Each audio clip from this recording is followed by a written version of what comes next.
Tony's right. How are you? So this is gonna be my final effing video of the day. I did like 4 or 5 videos. Not for this channel altogether, but like some other stuff. I had to do one review, but that's downstairs, and I don't feel like getting it. If I go downstairs, I'm getting the orange juice that's in the fridge. That's about it. So this video is going to be about my trip to the African American Heritage Museum. Okay, let me just like get the proper the proper name. Oh, did I not?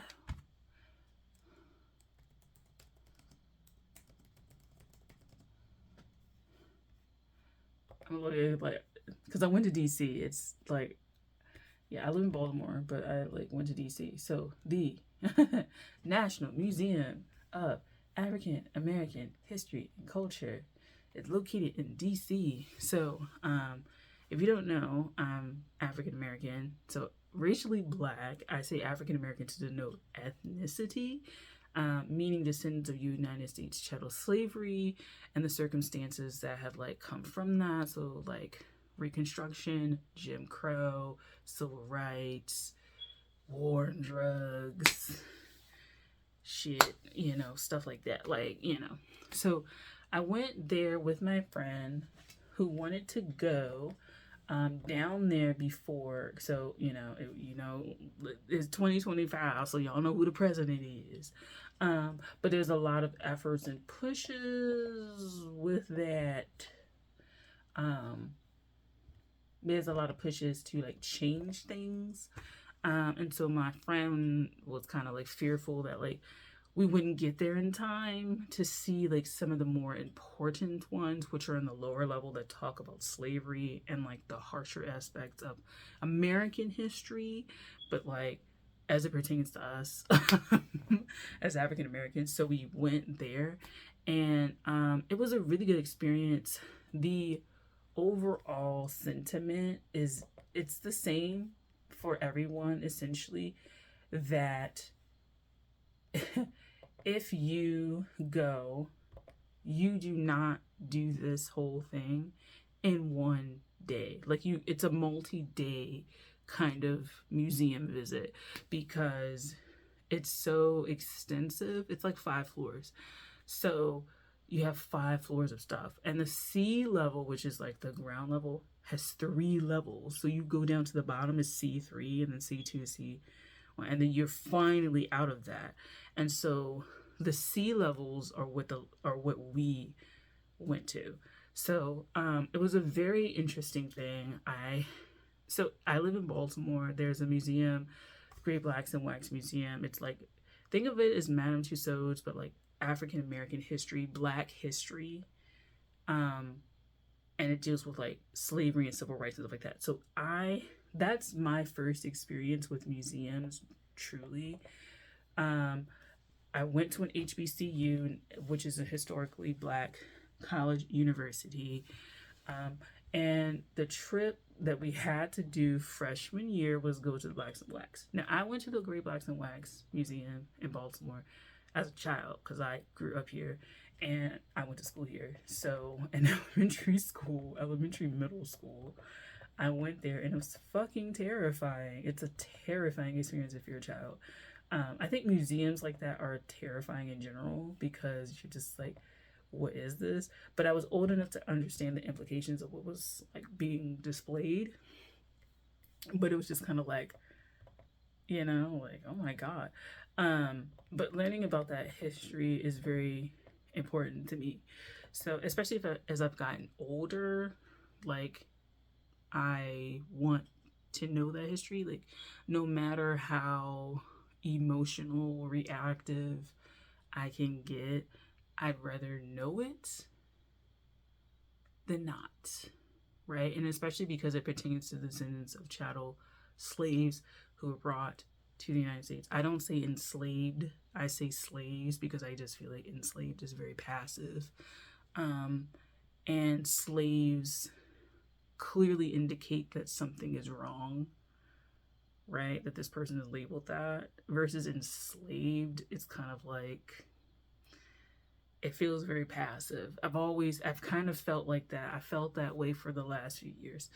I don't like it. I feel like people say that to, I think, try to give dignity and to more accurately, I guess, describe what has happened, that they were enslaved. I get it. But for the societies that they lived in, that's what they would have been called. And I feel like it's a more active voice to say slaves, and it's a bigger reaction to saying slave. I feel like it caused you to want to do something, versus the enslaved. It's the same way I feel about like a lot of things being in black and white versus color when it comes to photography. It does something to your mind when it comes to how far away you think things and events are. Like the idea that Ruby Bridges, like my friend, she was talking about, she was like, so she was like fascinated by a lot of this stuff. But she was like, the fact that Ruby Bridges, people talk about Ruby Bridges and you see the black and white picture and you think it's so long ago. And she was like, she has a Twitter. Like, she's alive. Like, she has a Twitter. These black and white photos do something to the psychology to think that this is very, very far away, right? You know, like Rosa Parks, I was watching somebody and they were like, I guess they had a moment at some point in the early 2000s when they realized that Rosa Parks like had just died, and like you talk about these things as though people she died in 05, right? So she died 20 years ago, which is still like, it's getting close farther away, but she still died in the 2000s, right? And people think, oh, this was just like 8,000 years ago. These things matter to me. And it's kind of funny because being an MFA creative writing student, I didn't come in the door with these things being important to me. So writing about heritage, lineage, and memory, very important to me. But let's get back to the museum trip. So we started in the sea levels, and what was very interesting, and it got my mind to thinking about literature, and kind of like Jordan Peele-esque kind of movies, is because you go to the elevator and you go down, right? But as you're going down, the years are going backward. So you're going to like present day, and then you go to like 1900, and then you go to 1885, and then you go to 1865, and then you go to 1775, and then you go to 1500, and then you go to 1400, and then the doors open, and that's the exhibit. And so you're in this space going back in time, right? And what is that doing to your psychology when you're looking at the years as you're going down this elevator, changing back in time, right?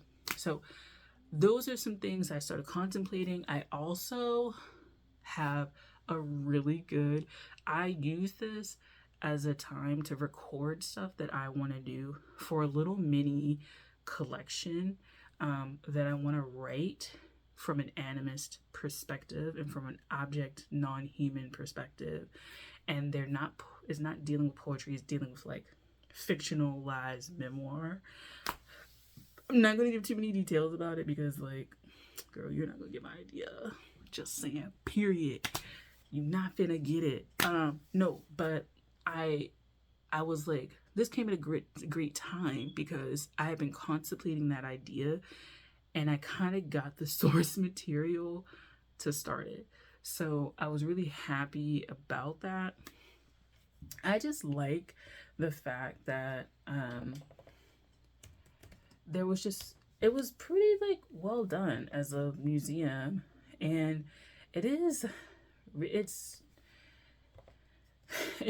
a large museum. Like, I was fatigued because I ate only a fucking bagel with cream cheese because I tried to get an apple juice because I went to take the train and we only had 10 minutes, and the girl in front of me kept ordering stuff, and the lady at the register was like, I don't know how to work this.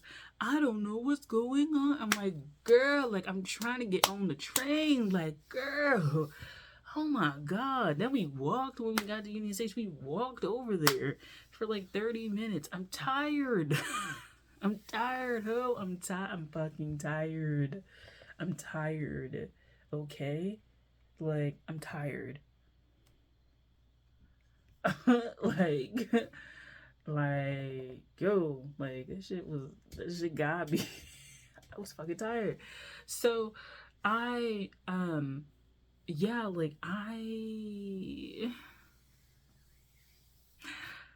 that was like a big day. But I enjoyed going to the museum. It solidified that I do want to write about heritage in some way. And that's something that developed as I grew into my like animism. If you don't know, I'm an animist, meaning believing in spirits and stuff like that. Think about like an Ifa, think about a hoodoo, a voodoo, Santeria, paganism type of thing.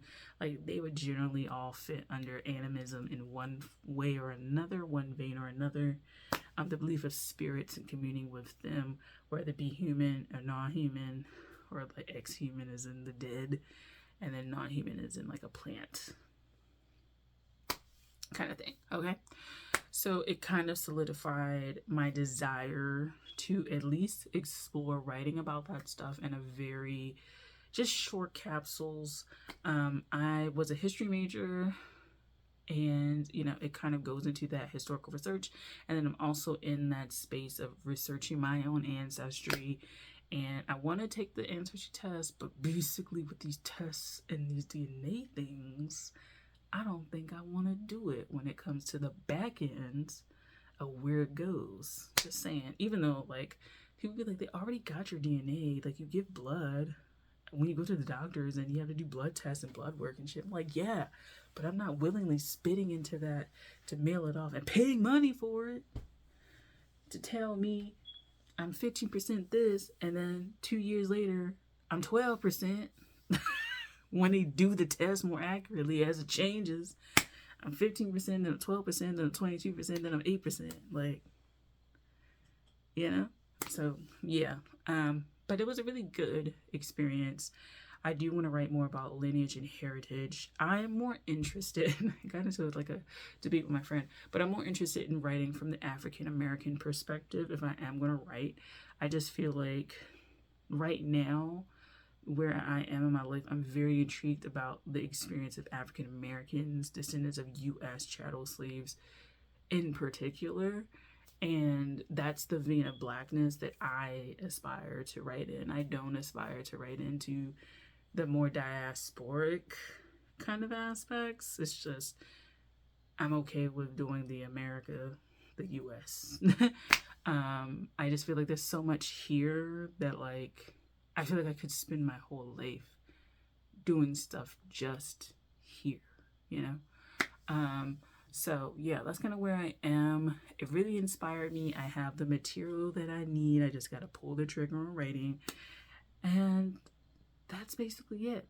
I'm gonna probably do it on my other channel. I'm not gonna lie, the video of me going there when I finally do it, because that's my lifestyle channel.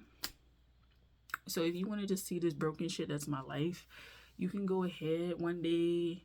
I'll like post a link to the video when I finally make it. It could be 2 years from now, girl. Don't expect much from me. But anyway, thanks for watching. I'll talk to you guys later. Bye.